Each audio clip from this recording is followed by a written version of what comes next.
Lights, clear the roads.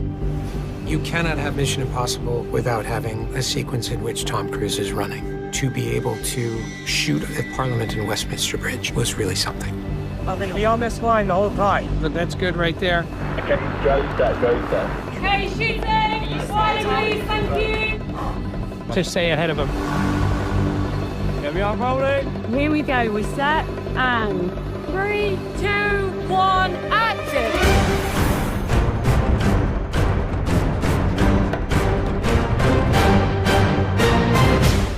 Salzburg is just, it's breathtakingly beautiful.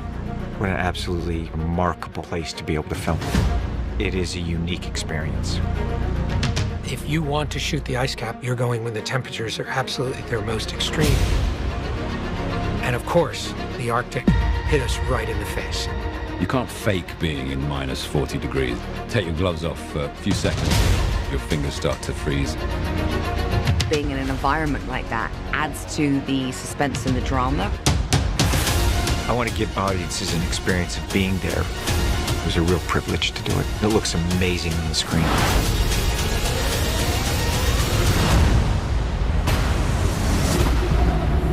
Everything we're doing is underwater. We all know it's a dangerous environment. We've developed hand signals underwater, talking to understanding depth, full frame, do it again, all of these things. There's a lot of stuff happening. Back to one. Cut. Rolling. We have different signals for performance. Close up, longer, if I'm resting.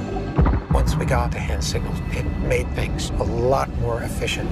But shooting underwater, there's always a sense of danger.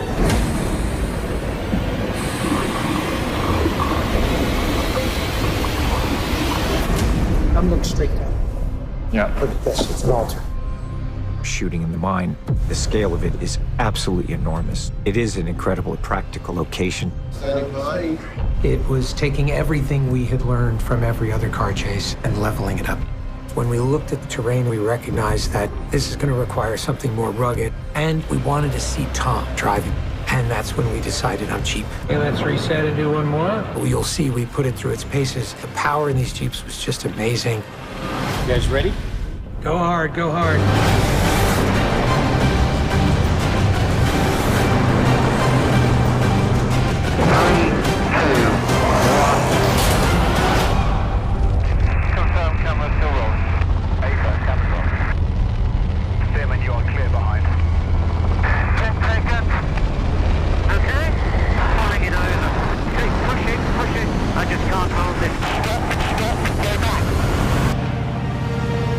It is the most extreme practical action ever filmed.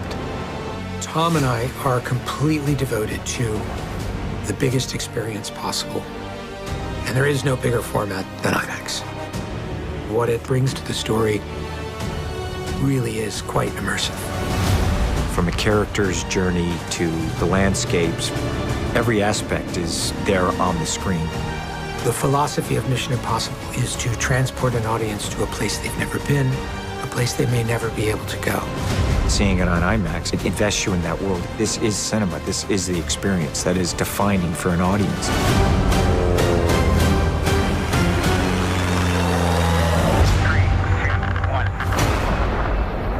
You can't imagine how physically punishing it was for Tom to be on the wing. The wind distorts your vision. It's almost impossible to breathe.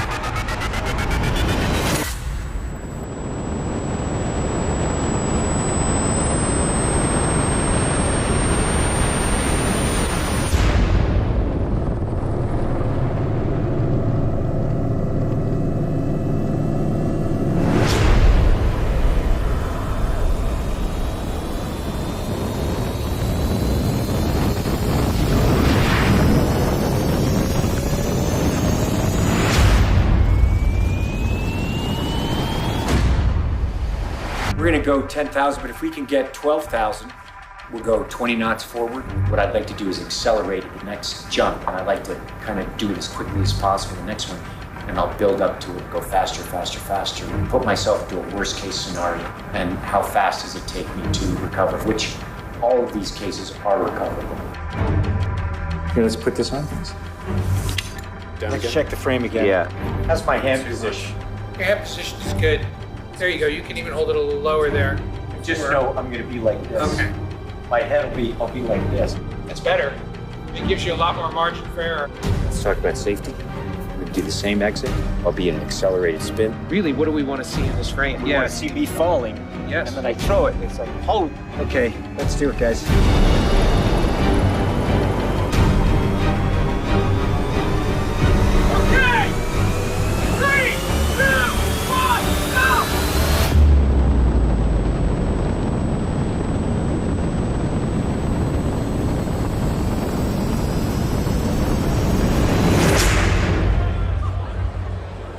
Because it should be seen on that big screen. You want to see it on IMAX. You want to see it on the biggest screen possible with great sound. It's an epic story, visual. It has great drama, emotion, and action. It is made, designed, and built for the theatrical experience. It's pretty emotional. I mean, with this cast and what the world was going through, what the industry was going through. When Tom and I started this, we were in post-production on Top Gun. We were shooting Dead Reckoning. We were in pre-production on this movie, making all of them at the same time. When we were promoting Dead Reckoning, there wasn't the feeling we're having now because we were still making this movie. So it was almost like you stopped to promote a movie while you were making it. And after such a long period of time, we became such a close-knit family. And it kind of felt like it was never going to end. And this was just what we did for a living. It's very strange. It's a bit of a double-edged sword. You've got to go see the movie to discover what happens for Grace. In the first appearance of Grace, we saw quite a mercurial, slippery character who spent the whole time getting away from Ethan Hunt and sort of going it alone, being very selfish and self-serving. And then in this one, she's joined the team, but she still remains pretty untrained, capable of making many mistakes, and the stakes couldn't be higher for her now because she belongs to a team, and the thing about belonging is obviously the cost of the fear of losing them. So it's emotionally very scary for her. Yeah, buckle up. You know, it's kind of, it's emotional, I think. You know, be prepared to be a little moved at times as well as thrilled. Take your inhaler. If you have asthma, please take your inhaler. And if you have a heart condition, whatever medication you need, keep it with you at all times. Because, as my daughter said when she watched this movie, this film is like a heart attack. And so, you know, be sensible. Yeah, and if you're pregnant, think about it before you go in, do you know what I mean? Maybe if you're over 8 months, wait it out for a little bit. Have the baby, it'll be in theaters for a while. This one is the culmination of the last 30 years of Mission Impossible movies. So it feels so special because you see characters from the first movie. There's incredible fight scenes and stunt scenes made by Tom with, of course, on the plane, you know, in the sky, in the water. What else? He's just like, you know, he's unbelievable because he like surpasses himself each time. You know, when you think he can't do better, he just does something more incredible. So it's just like, it blows you away. I think audiences will see it. I mean, you look at these sequences that we have here. What I like to do is take everything that we learned from one movie, whatever it is, and then put it in the next. And you'll see this is not only a culmination of the last 30 years of this franchise, but it's a culmination of the 45 years that I've been privileged enough to make movies. It would be very hard for anybody to do this kind of thing alone. It's a huge team effort, and it's not just me and Tom. It's a crew we've been working with on these two movies for over 7 years. Some of these people that we've been working with go back even longer than that, and you couldn't do it without an amazing team. And we put together quite a good bunch over the years. There's moments that bring you right into the emotion and the heart of it. All of those relationships of Tom with his team, of Ethan with his team, but then the sheer expanse, it has to be on an absolutely gargantuan screen for you to feel it in your ribcage. Couple of years, yeah, it was a couple of years, yeah, not long. It's pretty cool. I mean, I gotta say that when I was first approached, I thought it was a joke. I thought a friend of mine was winding me up, and when McHugh came on screen, it was like, wait, what? holy smokes. And it's just been like a dream going forward. It gets better and better. Filmed in one of the most amazing places, if not the most amazing place I've ever been in my life, Svalbard. Beautiful. Spent a couple of weeks up there on a glacier with this crew. I mean, it doesn't get much better than that. You know what? Just get ready to hang on to your seats. You know, your heart's going to be pumping. Absolutely. It's just mind-blowing. So get ready. But you already know. Fans already know what to expect.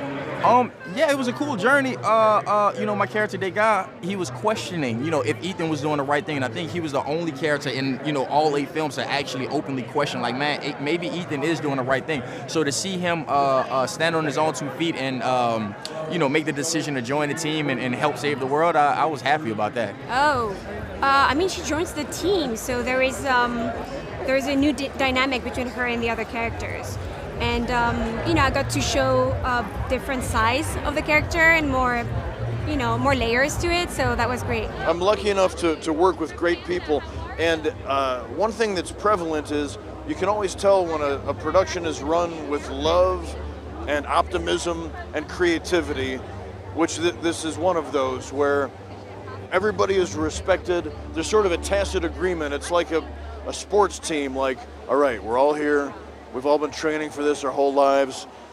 We are going to do everything we can to go out there and kick ass and exceed expectations. And Tom, as the star quarterback and the coach and, you know, and the team owner, the whole time he's watching.